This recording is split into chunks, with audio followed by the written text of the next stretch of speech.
In a moment so chilling that it reverberated through the storied halls of Buckingham Palace, a single notification appeared, flashing ominously across the palace's highly secure internal network. The message was unmistakable. A medical diagnosis had been confirmed. Prince Louis, the youngest royal, once the carefree heart of the monarchy, was now at the center of a revelation so devastating that it shattered the very foundation of royal secrecy. The youngest member of the royal family, known for his lively spirit and infectious laughter, was suddenly the focal point of a truth that threatened to undo everything they had worked so hard to protect. Prince Louis, who had long been seen as the joyous spark in the royal family, was now at the center of an unfathomable truth, one that had been buried under layers of royal discretion for years. What could be so terrifying that even the senior members of the royal family were left in stunned silence? What was the nature of this truth that was too dangerous to keep hidden any longer? The monarchy, built on centuries of tradition and untouchable power, was now facing an exposure that could change everything. As the notification spread like wildfire behind closed doors, there was a palpable sense of unease. This was not just an ordinary moment. This was a seismic shift, one that could undo everything the royal family had tried to protect. Before we dive deeper into the far-reaching implications of this shocking revelation for the royal family, be sure to subscribe so you don't miss any crucial updates on this unfolding story. The message didn't arrive with the usual pomp and circumstance, nor did it come with the forewarning one might expect from such an explosive announcement. Instead, it came with brutal abruptness, stripped of comfort, carrying a weight so heavy that no royal protocol or tradition could soften its impact. Within mere seconds, phones buzzed behind closed palace doors, aides froze mid-step, and a profound silence descended upon the entire palace. It wasn't just any silence, it was a suffocating stillness, the kind that makes even the most steadfast and powerful members of an institution feel as though the very walls are closing in on them. This wasn't the faint whisper of a rumor or a tabloid's fleeting speculation. No, this was official, internal, verified, time-stamped, and urgently marked. It was a truth so profound, so raw that it bypassed any attempts at spinning or public relations manipulation. This wasn't a matter of optics, it was something that struck directly at the heart of royal power, something so undeniably real that even the most seasoned advisors and palace staff could not refute it. For years, the diagnosis had been whispered about only in the most private corners of the palace, something spoken of in hushed tones among trusted advisors and medical experts, but never publicly acknowledged. Now it was no longer hypothetical, it was undeniable. The moment the words "diagnosis confirmed" were uttered, the firestorm of panic that followed was swift and unforgiving. Why now? Why today? Why with no prior warning, no time for preparation? These were the questions that consumed the minds of everyone within the palace walls. The royals, who had lived their entire lives under the weight of tradition, decorum, and a carefully constructed public image, were now being forced to confront a truth they had spent years desperately trying to bury. For years, they had kept this secret, cloaked in the silence of royal privilege, hoping that time would somehow obscure it. But now the truth was out, and there was no turning back. Action was immediate. Whispers filled the air, but no one dared to speak aloud. Every royal staff member, from the senior aides to the family's closest confidants, felt the weight of what had just been revealed. In the royal family's private quarters, tension gripped the air. Everyone was left to ask themselves the same questions. How could this happen? How had it gone on so long without anyone outside the palace knowing? And most critically, what did this revelation mean for the future of the monarchy? Prince Louis, who had long been adored by the public for his innocent charm and effervescent presence, was now the epicenter of an uncomfortable truth. No longer could he be the carefree child who lit up every royal event with his infectious smile. The revelations surrounding his health suddenly put everything under microscope. For years, the media had speculated about the young prince's absence from public appearances, but this new, shocking diagnosis rendered all previous explanations meaningless. What had once been framed as simple privacy now became a carefully constructed facade, designed to hide the truth from the world. What had been written off as routine privacy for a growing child suddenly became the focal point of suspicion. Every missed public wave, every unexplained absence, every carefully crafted excuse began to unravel. Inside the family, reactions were fractured. Catherine, the prince's devoted mother, was reportedly inconsolable. She had carried this burden alone for so long, but now it was all too much. The truth, once buried deep within her, was finally coming to light, and it was nothing short of devastating. William, too, was nowhere to be found. Uncharacteristically unreachable, he vanished from internal communication channels, prompting widespread concern, not just for Louis's health, but for what this meant for the future of the royal family. Could the monarchy survive such a revelation? Could Louis still have a place in a future that had once been laid out so meticulously for him? Then came the most dangerous question of all. If this diagnosis was confirmed, who had exposed it? Was it a moral breaking point for a doctor sworn to silence, someone who could no longer stand by and watch the deception continue?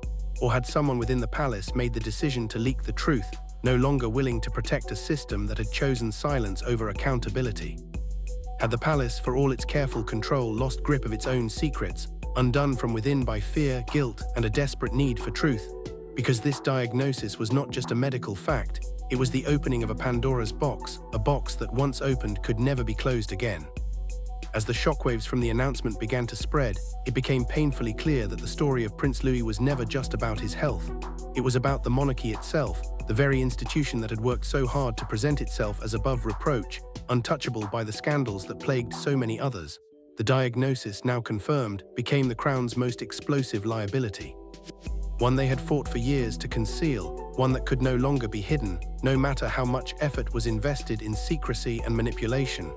This was no longer a matter of royal privacy, it was a matter of survival. Royal watchers, journalists, and those with a vested interest in the monarchy's image began re-examining past footage of Louis's public appearances. They scoured video clips, searching for signs they had missed, the faint limp in his stride, the subtle yet telling glance exchanged between William and Catherine.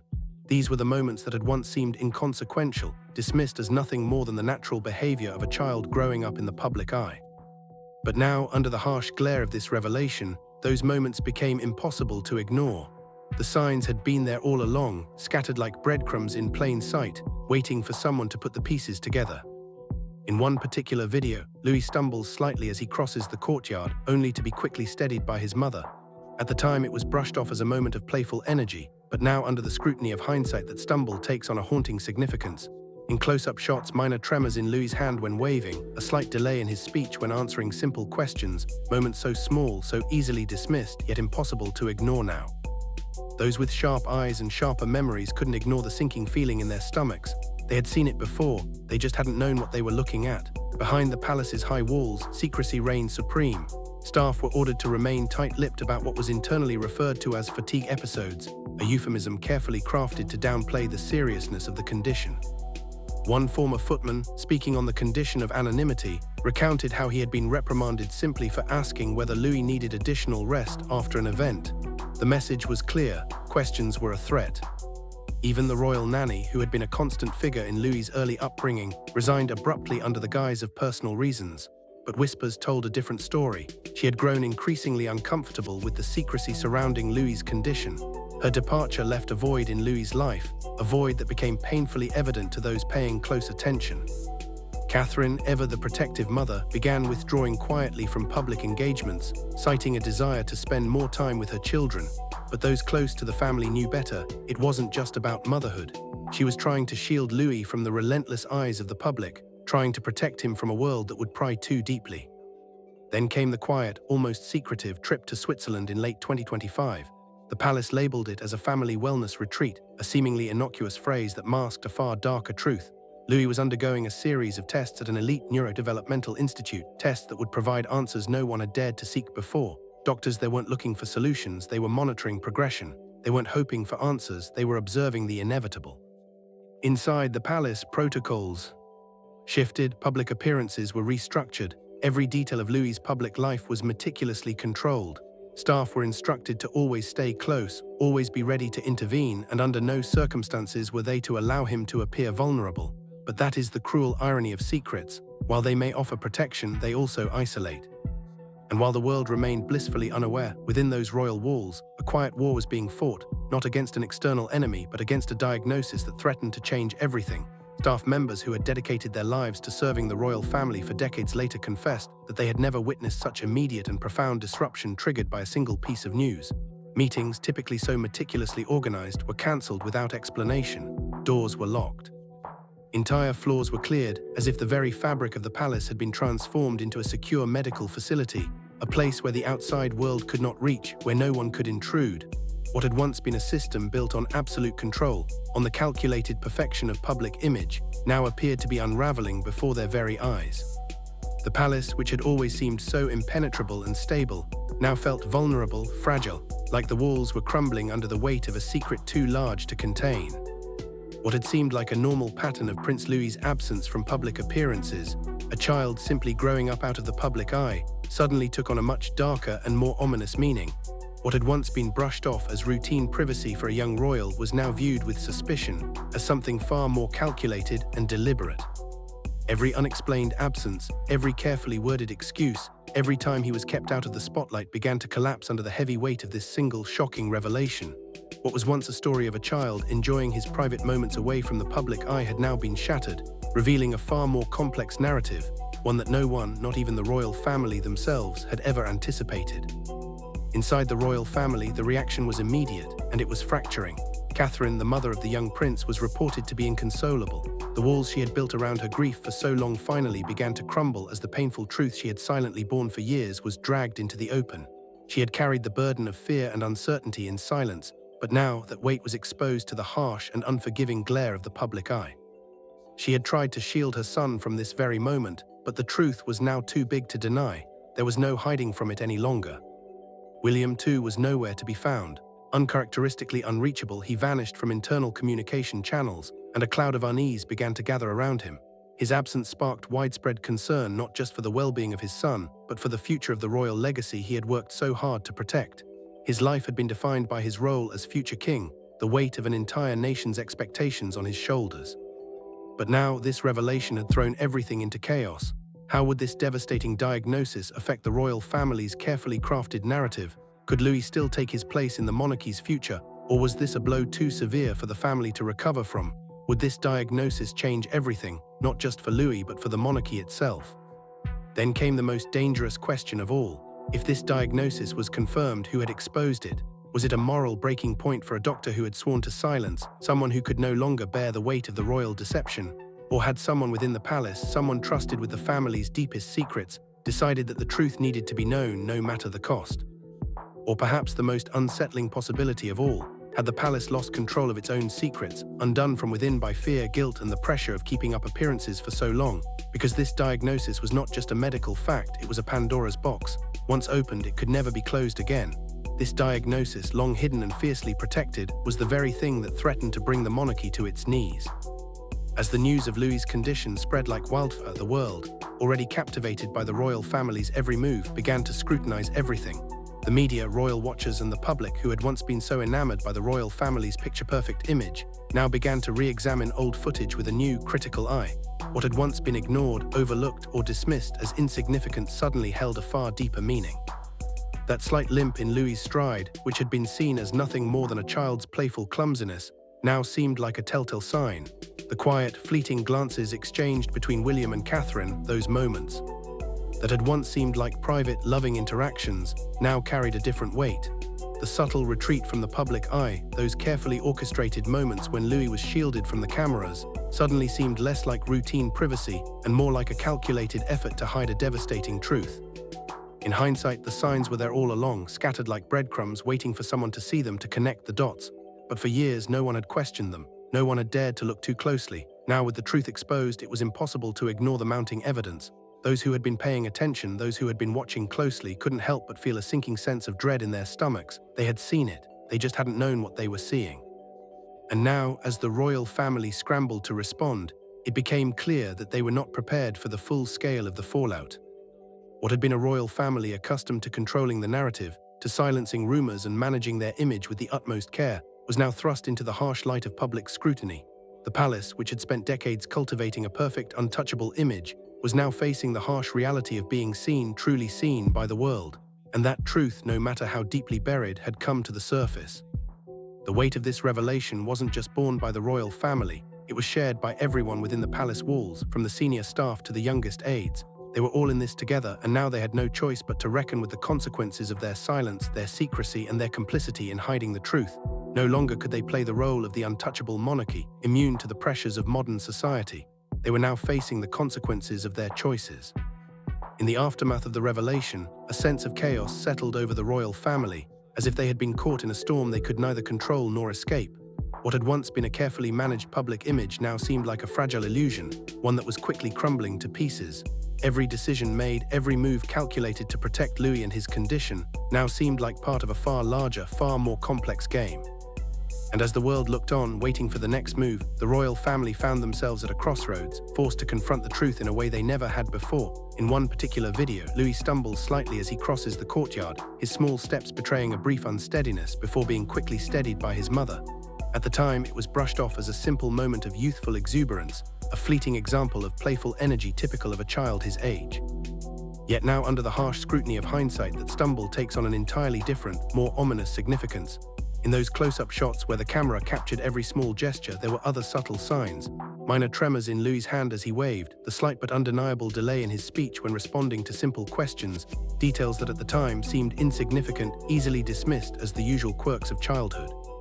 But now, with the knowledge of the hidden truth, these moments are impossible to ignore. Those with sharp eyes, those who had watched the young prince grow over the years, could no longer brush off the discomfort settling in their stomachs. They had seen it before, they just hadn't known what they were looking at. Behind the high walls of the palace, secrecy reigned with an iron grip. Staff were given clear instructions to remain tight-lipped, instructed not to speak of what had been internally referred to as fatigue episodes, a calculated euphemism meant to downplay the gravity of the situation. It was a well-worn strategy, used to avoid questions and deflect scrutiny. One former footman, speaking on the condition of anonymity, recounted how he had been reprimanded harshly for simply asking if Louis needed additional rest after a particularly taxing event. The message was loud and clear. Asking questions was considered a threat. There was no room for doubt. Secrecy, above all else, was paramount. Even the royal nanny, once a constant presence in Louis's early years, suddenly resigned under the guise of personal reasons. But those close to the situation whispered a different story. She had become increasingly uncomfortable with the secrecy surrounding Louis's condition. Her departure, swift and unexplained, left a palpable void in the young prince's life, a void that became even more apparent to those paying close attention. Catherine, ever the devoted and protective mother, began quietly withdrawing from public engagements, citing a desire to spend more time with her children. But for those familiar with the inner workings of the royal family, it was clear that it was not simply a matter of motherhood. She was trying to shield Louis, not just from the prying eyes of the media, but from a world that had no boundaries, no empathy for the vulnerabilities of a child. She wanted to protect him from a reality that, once exposed, would consume him. Then came the quiet, almost secretive trip to Switzerland in late 2025. The palace officially labeled it a family wellness retreat, a phrase that on the surface appeared harmless and benign, but those who knew better recognized it as a thinly veiled cover for something far darker. Louis was undergoing a series of tests at an elite neurodevelopmental institute, a place known for handling high-profile cases like his. Tests were not being conducted to find a cure, they were simply monitoring progression. The doctors weren't searching for solutions, they were observing the inevitable, and the truth was becoming undeniable. Inside the palace, the protocols began to shift. Public appearances were restructured and increasingly restricted. Every detail of Louis's public life was meticulously controlled, carefully crafted to maintain a perfect image for the public eye. Staff members were given explicit instructions to stay close at all times, ready to intervene at a moment's notice, always ensuring that Louis never appeared vulnerable in front of the cameras. The palace had grown accustomed to controlling every facet of their image, and they would not let this threat to their carefully maintained perfection slip through the cracks. But there was a cruel irony in this web of secrecy. While it provided the illusion of protection, it also led to deep isolation. As the world outside remained blissfully unaware of the struggle within the palace, the true cost of maintaining this secrecy began to reveal itself. Inside those royal walls, a quiet internal war was being fought, not against an external enemy or a rival kingdom, but against a diagnosis so devastating that it threatened to unravel the very fabric of the monarchy itself. And yet it had been buried so deep within the royal family's foundation, carefully hidden for years, that only a handful of insiders had known the truth, and those who did were bound by unspoken rules of silence and loyalty. The royal family had built its existence on the idea of strength, resilience, and unshakable control. But now, as the diagnosis cast a long, dark shadow over Louis's future, those very qualities that had sustained the monarchy for centuries seemed to be slipping away. The truth could no longer be contained by royal protocol or silenced by media manipulation. What had once been considered a perfectly curated image of royal life, gracious, controlled, and perfect, was now revealed as nothing more than a facade, one that would crumble under the weight of an undeniable medical truth. The palace, once an unbreachable fortress of tradition, now seemed to be collapsing in on itself, and for the first time, the royal family's carefully constructed public image was under siege, not from an external enemy, but from within. Louis, once the joyful face of the monarchy's future, was now at the center of an explosive secret that threatened to tear apart everything the royal family had fought to preserve. What had once been an innocuous childhood, filled with laughter and warmth, had now turned into a tragic saga of secrecy, lies, and heartbreaking revelations. Deep within the restricted wings of the Royal Medical Archives, hidden behind layers of security and secrecy, there existed a file, Project Solstice. For years, this file contained the truth of Prince Louis's condition, a truth so dangerous and so destructive to the carefully constructed royal image that it was sealed away, kept hidden from the world and from the public eye. Project Solstice wasn't born out of panic, but rather from an accumulation of troubling patterns that could no longer be ignored. Repeated signs began to surface: disorientation, slowed response times, moments where Louis seemed distant, disconnected from reality, as if he were drifting out of sync with the world around him. At first, these signs were dismissed as part of the ordinary developmental journey of a child. After all, every child has their quirks, their moments of tiredness or delayed reactions, right? But by the age of 3, the palace's medical team could no longer turn a blind eye to these unsettling symptoms. It was no longer a matter of ordinary childhood behavior. Something far more insidious was at play, something that could not be swept aside with comforting words or hopeful diagnoses. What followed was the birth of an incredibly secretive investigation, one designed to keep the truth buried under layers of royal protocol, hidden behind the veil of national security. For months, the investigation continued behind closed doors, scrutinizing every detail, every nuance of Louis's condition, all while keeping the truth away from the eyes of the public and even the eyes of those closest to the royal family. The diagnosis, when it came, was brutal in its clarity, confia. Made early with terrifying precision, it was a rare and degenerative neurological disorder, one so little understood by the medical community that it had barely been documented. Its progression was unpredictable, often devastating, and could strike at the very core of a child's development. In some cases, the disorder progressed slowly, with periods of stability that stretched for years before the inevitable decline. In others, the deterioration was swift and immediate, taking away a child's potential and their future before they could even comprehend what was happening.